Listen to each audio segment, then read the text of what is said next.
5ই August সরকার পতনের পর থেকে মিথ্যা মামলা ও মামলা বাণিজ্য দিন দিন বেড়েই চলেছে।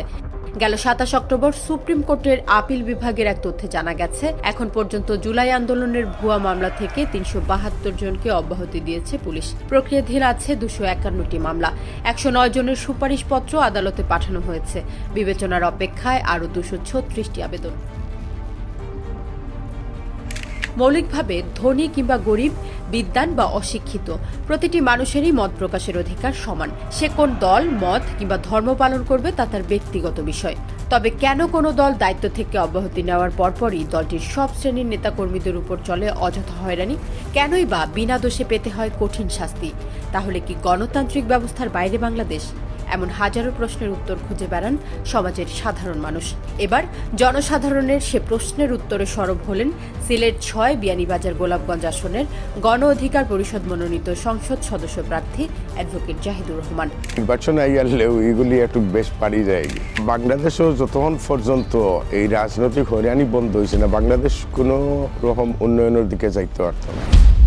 আজকে প্রত্যেকের ব্যক্তিগত একটা মতামত আছে।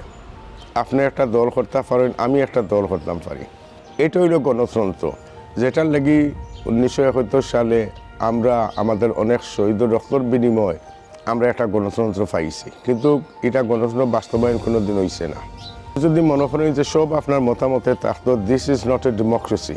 A democracy is when everyone has their independent views. যারা নির্দোষী তারা কিতার লাগি আপনি এই রাজনৈতিক হয়রানি করবা? একজন বাড়ি করে থাকতে পারেন না, এর পরিবার আছে, বিবি বাচ্চা আছে। শুধু তো ব্যক্তিরে ফেরেশানি করা নাই, সমস্ত পরিবারের হয়রানি করা। যে দোষী এ দোষী, দ্যাটস ইট। এতে আমার দলের হোক, আপনার দলের হোক, যে কোনো দল, অপরাধী অপরাধী, এর অন্য কোনো পরিচয় নাই। এটাতে আমার আবেদন সবার গেছে, সব জনগণ গেছে, এটাতে বন্ধ করতে হইবে, নইলে বাংলাদেশ কোনো সময় উন্নয়ন আইতো নাই। কারণ এক দল যাইব, এক দল আইব। কিন্তু যদি আপনার চিন্তা থাকে সবসময় বদলালো, আর আমরা এলাকার চিন্তা কোন সময় করতাম?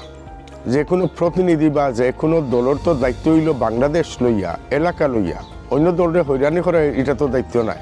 এই মন মানসিকতা যতক্ষণ পর্যন্ত পরিবর্তন না হয়েছে, বাংলাদেশ উন্নয়ন করা অসম্ভব। সব আমরা বাই বাই বলতে থাকবো। ব্যক্তিগত মতামত, রাজনৈতিক হোক, ব্যক্তিগত হোক, পারিবারিক হোক, বিভিন্ন মতামত আছে, সবরে সম্মান করি আমরা চলতে হইব। হয়তো একজন মতামত আমি না মানতে পারি, আমি তো আর মানতে বাধ্য নাই। আমারও একটা ব্যক্তিগত মতামত থাকবো, সবরও এইরকম আমি সম্মান জানাইতে হইব তার ব্যক্তিগত মতামত। ধন্যবাদ।